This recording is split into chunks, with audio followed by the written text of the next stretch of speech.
Today, we're digging into the work of Dostoevsky, but maybe not in the way you'd expect. We're not talking about a grand villain or a tragic hero. No, we're looking at a character who is so much more familiar, and maybe, just maybe, a lot more frightening because of it.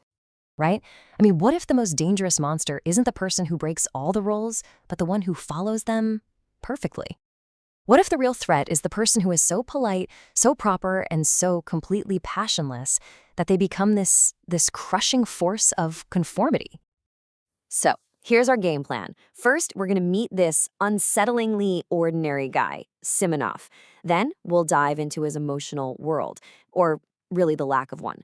We'll look at the psychology behind his obedience, what he represents as a symbol, and then we get to the big one, how he just might be the monster hiding in all of us. All right, first things first. Who exactly is this guy Simonov from Dostoevsky's Notes from Underground? Well, you have to understand, this story is just packed with these huge personalities, right? Big emotions, massive flaws, the whole shebang. And then there's Simonov. He's just fine. He's not cruel, but he's not kind. He's not a genius, but he's not an idiot. He is, as the text says, unbearably adequate. And honestly, that's what makes him so creepy. And this, right here, just lays it all out. Look at the other characters. We're talking volcanic spite, glittering vulgarity. I mean, these are powerful, vivid descriptions. And then you look at Simonov's column. Chilling banality, social conformity. Set against all that chaos, his perfect, bland normalcy is what makes him stand out as something truly weird. So, if that's what he's like on the outside, what's going on inside his head? Let's take a look at his emotional landscape. How does a man like this actually feel anything? The short answer is he kinda doesn't. His entire emotional range seems to exist between just 2 points: mild irritation when something is out of place, and mild politeness when everything's running smoothly. There's no real joy, no rage, no deep passion. It's just this incredibly controlled, flat line. And this is the perfect example of his default setting.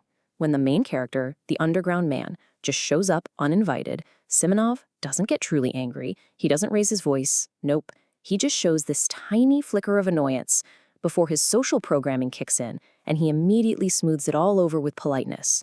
For him, the social script is way more important than any real feeling. I mean, listen to this. He doesn't hate the guy who's disrupting everything. Hate is too big, it's too messy of an emotion. Instead, what he feels is a faint distaste. You know, the same way you'd feel about a little wine stain on a tablecloth. It's just an inconvenience to be managed, not a person to actually engage with. That kind of indifference, wow. It feels so much more insulting than pure hate, doesn't it? Okay, so this brings us to the psychology of the whole thing. If the guy barely feels anything, how in the world does he think? Well, he's the ultimate cog in the machine. He has so totally absorbed all the rules of society, what's proper, what's expected, that he doesn't actually have to think for himself anymore. The rules are his thought process. There's no internal struggle, no debate. There's only the script. And this comparison just makes it crystal clear. On one side, you've got the underground man, who is basically paralyzed because he overthinks everything. That's his hyperconsciousness. But then you have Simonov, who is the polar opposite. He's weirdly liberated precisely because he doesn't stop to reflect on anything. He just does what's expected smoothly without a single question. The analysis gives this a name: moral sleepwalking. If you want to get a little Freudian about it, it's like his conscience and his public self have just merged into one. There's no rebellious, messy part of him left to even question the script. He's just perfectly, frictionlessly obedient. So if that's the man, what does he represent in the bigger picture? What's his symbolic job in this story? He is the system. He's the embodiment of that gray, faceless bureaucracy of the city. Think about every pointless form you've ever had to fill out, every dumb rule you've had to follow without any good reason. Simonov is that system, walking around in a suit. And his home is the perfect metaphor for how he sees the world. It's neat, it's ordered, it's polite. It's a miniature crystal palace, where everything is exactly in its right place and nobody would ever, ever dream of asking a difficult or dangerous question.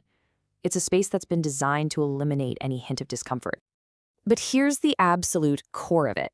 He represents the terrifying power of the average. It's this idea that a whole bunch of mediocre, conforming people who all agree to just follow the script can crush anything different or original way more effectively than a single powerful tyrant ever could. And that brings us to our final and I think most important section. Because look, this isn't just about some character in a 19th century Russian novel. Why does Simonov matter to us, right here, right now? Because here is the really uncomfortable question this character forces every one of us to ask ourselves. Have you ever been Simonov? Have you ever chosen politeness over the truth? I mean, really think about it. He's that colleague who just wants to go along to get along, even when something feels wrong.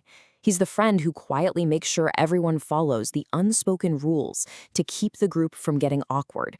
He is every single time we've looked away to avoid a scene, or changed the subject just to keep things pleasant. He is that powerful urge to protect the nice atmosphere of an evening, even if it means sacrificing someone's dignity to do it. And in the end, the analysis leaves us with this. Maybe our world is held together not by its heroes or its villains, but by the polite, passionless complicity of the Simonovs. The Simonovs among us, and the Simonov inside of us. It's that quiet, unspoken agreement to just not make a fuss. And that right there might just be the most powerful and the most terrifying force of all.